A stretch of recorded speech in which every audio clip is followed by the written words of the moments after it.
Hi, I'm Zibby Owens, and you're listening to Moms Don't Have Time to Read Books. This 30-minute podcast features a new author interviewed by me every single day, 365 days a year, for about 30 minutes. I am also the publisher for Zibby Books, which publishes 12 books a year in fiction and memoir. Our books are already out now. You can check it out on zibbybooks.com.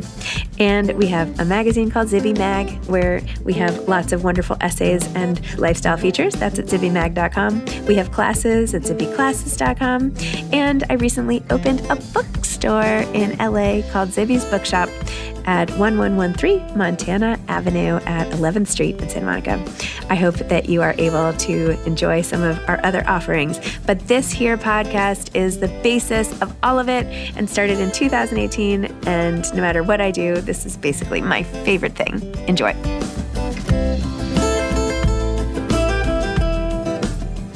Bozoma St. John is the author of The Urgent Life, My Story of Love, Loss, and Survival. Bozoma is a Hall of Fame inducted marketing executive, author, entrepreneur, and general badass. Gosh, I should put that in my bio, just being a general badass. Anyway, Boz got her start in her marketing career at Spike Lee's ad agency, Spike DDB. She then went on to manage brands in the PepsiCo beverages portfolio before becoming head of music and entertainment marketing at the CPG giant. After that, she led global consumer marketing at Apple Music and iTunes before serving as chief brand officer at Uber. She then took on chief marketing officer role for Endeavor, including WME, IMG, UFC, Miss Universe, 160/90, etc. Most recently, she served as global chief marketing officer at the entertainment behemoth Netflix. She has been awarded so many things. She's in the American Marketing Association Hall of Fame, the American Advertising Federation Hall of Achievement. She's #1 most influential CMO in the world by Forbes. She's been inducted into Billboard's Women in Music Hall of Fame, Most Powerful Women in Music for 10 years in a row, Executive of the Year. This just keeps going on and on. In 2021, Harvard Business School published a multimedia case study on her career titled Leading with Authenticity and Urgency, through which she developed and taught a program at the university aptly named The Anatomy of a Badass. I wish they had this class at Harvard Business School when I was there and falling asleep during accounting. Why could I not have taken The Anatomy of a Badass? Oh my gosh. Boz has created a public online class, the Badass Workshop, to teach the nuances of achieving success when one feels like an outsider. She's expanded her service outside of the U.S. and has been named an ambassador for the African diaspora and special envoy to the president of Ghana. She's also the philanthropic ambassador to Pencils of Promise in Ghana and serves on the boards of Girls Who Code, Vital Voices, the Tony Elumelu Foundation, Soho House, and CFDA. And she's on the board of trustees of her alma mater, Wesleyan. All of that said, she counts her highest achievement as being a mother to her 13-year-old daughter, Lyle. Welcome to Moms Don't Have Time to Read Books. So much to discuss The Urgent Life, My Story of Love, Loss, and Survival. Thank you. I appreciate it. Thank you for having me. You're so welcome. Oh my gosh, your story was so powerful. And the way you wrote about your former husband, the way you wrote about Ben, the way your mom, it was like one thing after another, and it was so powerful and moving. And I was just like, oh my gosh. Anyway, it was just very, very powerful. Good job. I appreciate that. I appreciate it. But it's like, this is the complexity, of life as a middle-aged woman. You know what I mean? It's like, look, I don't know, by the time you get to this age, I'm 46 years old, right? Me too. We're the same. Look at us, 1977 babies. I'm 1976, but okay, August, so you're on your way to, 47. It's fine. We're all here. But it's like, by the time you get to this age, you've had a lot of shit happen to you. You know what I mean? Like, things have happened in your life. I wish I knew another 46-year-old person who didn't have some drama at some point, And it's like, we're trying to balance all of these things and be these super women that the world has told us that we're supposed to be, yet we're dealing with, all kind of loss and trauma and, generational shit that we're trying to untangle and trying not to be like your mom, but trying to be better for your kids. I mean, God, it's like too much stuff. Totally. So I was just writing all of my things, just putting it all on paper, all the things. Should we just give up and go get drinks or something? Yes. Yes, that's exactly what she's. Yes, let's just lay everything down and then go get drunk. In fact, I have a bar back here. Should I pour us one? I would love it. Oh my gosh. No, I have also, I mean, we're joking, but I'm with you. I've had a lot of loss and crazy stuff that's happened. And it's like, you tell people when you're our age and they're like, oh my gosh, really? Like, cause you also don't know, we meet each other at these phases of life. It's not like when we go to school and we're like, let me catch you up on everything, like now you're going to know me and you're going to know my family or whatever. So I know, I think it comes as a shock, but what choice do we have but to be really resilient about it and go about our day and, Right. And at this point, to be honest about it, right? Yes. I am very thankful to be the age I am, because I don't have to pretend.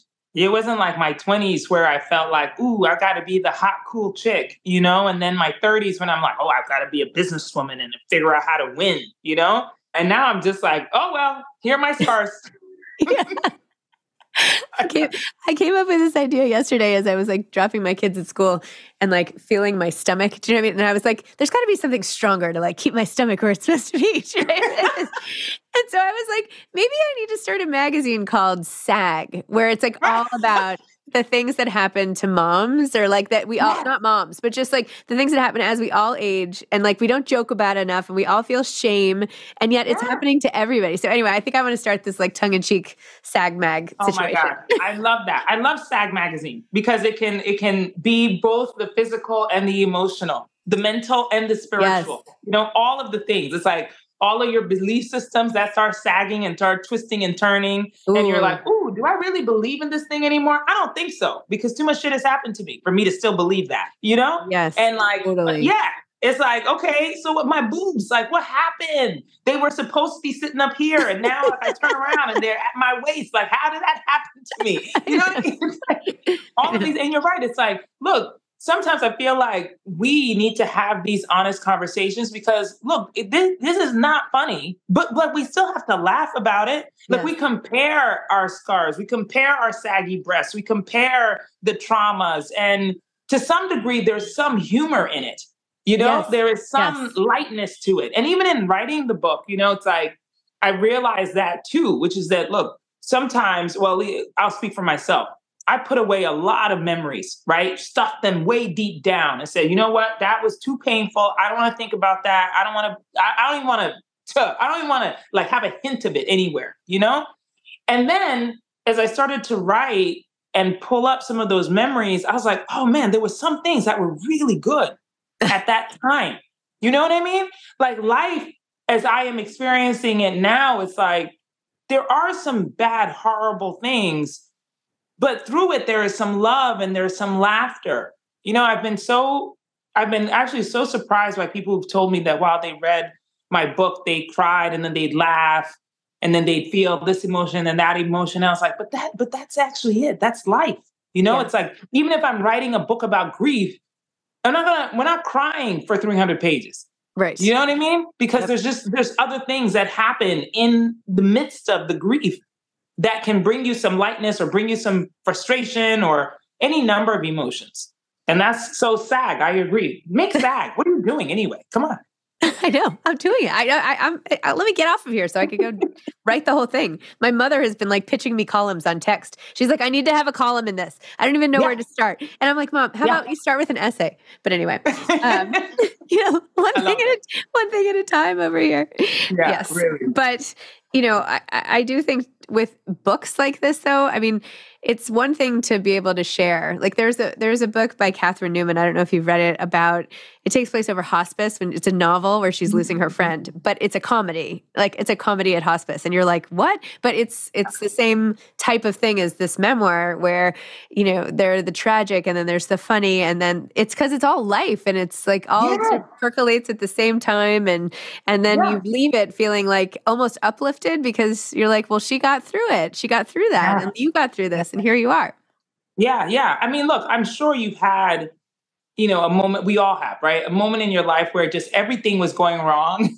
And maybe you started to cry. And then in the middle of your crying, you started laughing because you're just like, I could not believe this is happening. Like nobody would believe me if I wrote this. You know what I mean? Like they would think this was a lie. There's no way this much can happen to him. And that's the way I felt while I was writing. I was like, nobody's gonna believe any of this. Like, this is so wild. Like, and I'm crying while I'm writing, and I'm just like, this shit was really, really crazy. Like, I cannot even believe this, When you got to the part where you then lost your job and you're like, okay, and this was happening, and then I lost my job. I was like, no, she didn't. Come on. Yes, exactly. Exactly. I'm like, how much more can I take? Seriously. It's like at some point you really do sit and you're just like, wow, it's hit after hit, and I don't know if you've ever heard this or you believe it, but when they say that things happen in threes? Yeah. Have you ever heard that? Yes, right? I have. I've heard it. And sometimes I'm just like, when that number 2 thing has happened, it's just like, oh shoot, let me look around. Where's that third one coming from? I'm always waiting. I'm perpetually and you're waiting for the thing. Yeah. But it's like, but that's, it's like the way I'm living now. It's like, I've been asked if like, oh, are you fearless? And you've been through so much. It's like, oh, you can conquer it all. I was like, are you kidding me? Like most of the time I'm looking around like, oh, geez, like what is something going to fall down now? So it's not fearlessness in which I'm living. I just know that I can survive this. Yes. That's why I'm walking around confident, why I can still laugh while I'm, wearing yellow and being effervescent. Because I'm like, I know that should whatever else is coming. By the way, I've already talked to God about this. I was like, look, you little omnipresent being, if you don't get yourself together and provide me some like happiness for the rest of my days, I'm gonna have a thing or two to say if I get to those pearly gates. In fact, you know what? I'm not coming in. How about that? I'm not coming in until, it's gonna be my choice whether or not I come there or not. I had this moment. I had the worst turbulence on a flight to LA, like so bad that I was like crying, and I shook it was really bad. I was like, sure, I was going to die. But then I was literally like holding my daughter's hand and I was like, no. Like I was about to open this bookstore that I just opened a month ago. And I was like, God would not do this to me right now. Not right now. This is no. And I was like, you cannot do this. And I couldn't even open my eyes. And I was like, you cannot do this right now. I write about God in my book a lot, not because I'm overly religious, but because like I really do feel like God is my homie, to some degree. Like, I was raised Christian. I don't go to church currently, but I, still have a lot of conversations as if like God is in, like a tactical, like real living, breathing person. Yeah. Who sometimes I get angry at. And when I'm like, hey, look, I don't know what the hell you think you're doing. Okay. But you're messing things up for me, okay? Yeah. Like you picked the wrong person. No, like this was supposed to be for that person over there. Like you already gave me this. Like I'm telling you, okay? But it's like, it was actually, in the seriousness of it, when my husband was a very devout Catholic, he was the one who'd get up and go to mass. And I'd be laying in the bed talking about, can you grab me a bagel on your way back? Like, please, like I just, need some breakfast. But he was so devout and so faithful. And as we prayed for his healing, or his recovery from cancer, I could not believe it that God wouldn't answer that prayer. No. Like I was just like, okay, now I can understand if I say some things, you'd be like, Boz, remember that night in 1999 when you know what I mean? I'd be like, all right, fine. Like, okay, fine. But Peter, it's like, it's no, like to me, it wasn't even a coincidence that Saint was in his last name because like he really was that person. I promise you. Like, it's not just like, color coded and like rose colored glasses and stuff. And even though we ended up separating, it wasn't like his fault. Mm-hmm. It wasn't like he was this terrible person. I was like, I got to get away from this relationship. He might have just been like too like vanilla, even in his whiteness. You know what I'm saying? It was like all of those things that caused our friction and things that he was trying to do to like protect his wife and protect the family and save me at some points that really ended up driving us apart. So I was just like, God, like seriously? Like this is the one you're going to take? Like, isn't there somebody else you could go get? Like, how does this happen to him? So and that kind of stuff has really shaken me in my faith. But at the same time, like you said, when you had the turbulence, and turbulence could mean any part of life, right? Not just on the plane, but any turbulence hits my life. And I'm just like, yo, you seriously, you owe me. Like, you cannot do this. Yeah. Like, seriously, like, relax. Go do it. Somebody else deserves this, not me. I was thinking that would be a really good book title. Did you think? Turbulence?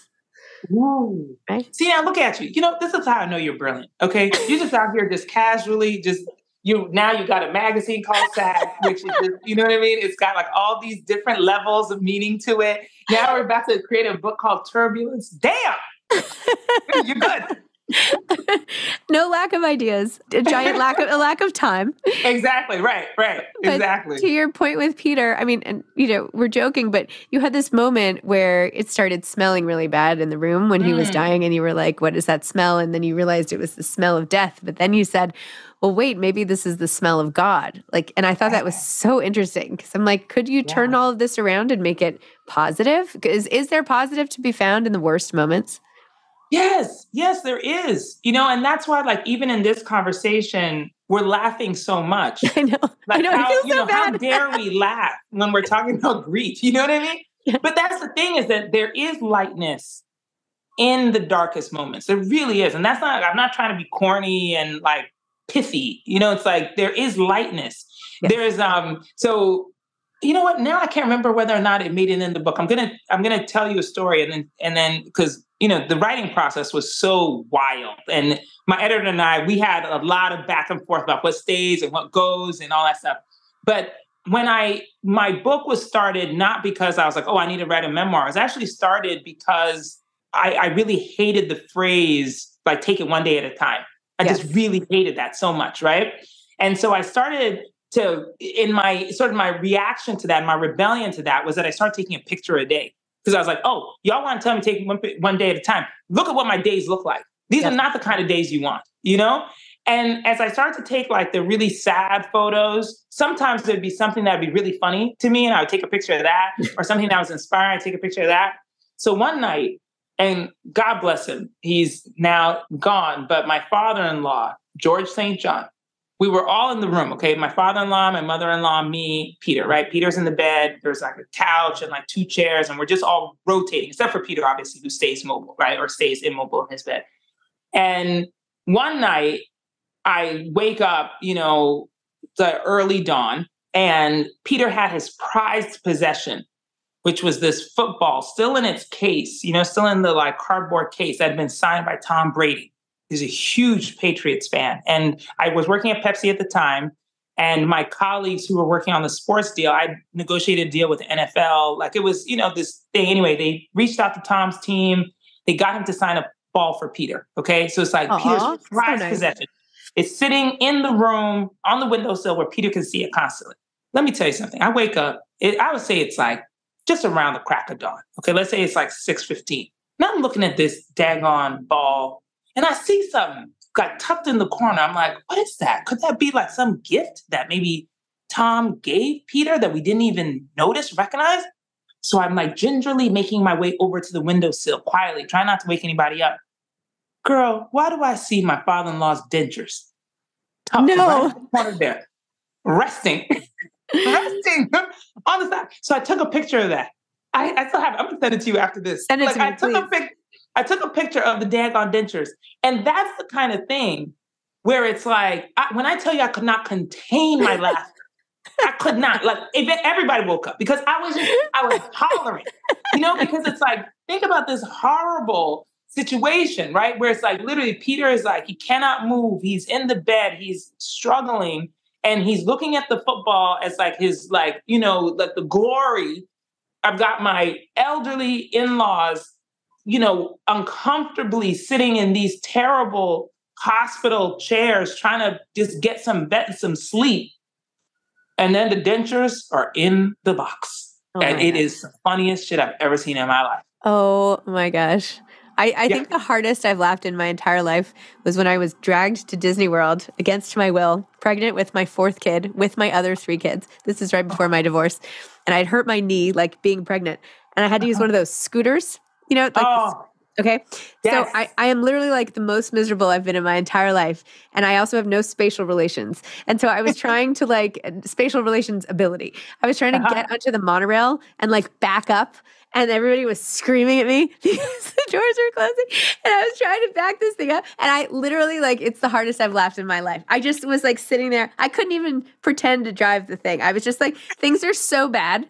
And now I'm stuck backwards in the monorail on a scooter. This is it doesn't get worse than this. I tell you, right? Exactly. You're so in your misery, Yeah. There's always something. There's always something. And perhaps, I'm not saying that like all situations like that or mine or anybody else's, like, it's like, oh, we should just laugh at it all the time. But no, I think to some degree it's coping. It's a coping and survival mechanism where you just have to look at it and be like, I could not even believe this is happening. Wait till I tell somebody about this, Yes. That's now what I think. Like whenever I'm in a situation like that, I'm like, this is going to make a really good story at some point. I promise you this. It's going to make a really good story, And it's almost like the only way to get through it. Did you read Black Widow by Leslie Gray Streeter?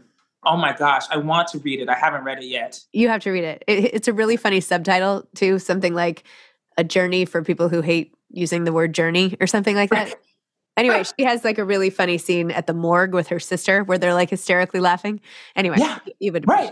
Yeah. It's like that. Yeah. And I don't mean to make us seem like cruel. Obviously, we both, and I just from your book, we both feel deeply and like cry and things are horrible. Absolutely. But anyway, I feel like this is the thing that gets us through.